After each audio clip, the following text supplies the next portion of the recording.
Hi all! సేమియా ఉప్మా అంటే ఎంతమందికి ఇష్టం? నాకైతే చాలా ఇష్టం అనమాట. మా ఆయనకైతే వికారం వచ్చేస్తది సేమియా ఉప్మా అంటే. ఇక్కడ టమాటా కట్ చేయడానికే చాలా భయంగా ఉంది. ఎందుకంటే కేజీ 60, 70 ఉన్నాయి. అందుకే సగమే ఏసాను పిసినారి దానిలాగా. అండ్ నేనైతే ఇక్కడ ఒక్క గ్లాస్‌తోనే ఉప్మా అయితే చేసుకుంటున్నాను. ఎందుకంటే మా వారు అంతగా తినరు. నేను కూడా కొంచెమే తింటాను కాబట్టి కేజీ ప్యాకెట్ నేను చేసుకోవాలో తెలియక ఇలా సేమియా ఉప్మా అయితే చేసేస్తున్నా కొద్ది కొద్దిగా.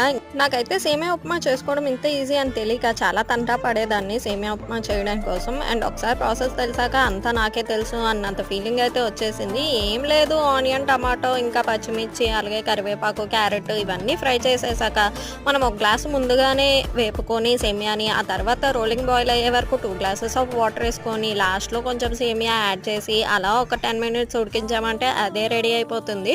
మీరు కూడా ఎప్పుడైనా ఇలా చేసుకోవాలంటే సింపుల్గా చేసేసుకోవచ్చు. నేనైతే ఇక్కడ సేమియా టేస్ట్ చేసేస్తున్నాను, చాలా బాగుంది. నా ఛానల్ అయితే సబ్స్క్రైబ్.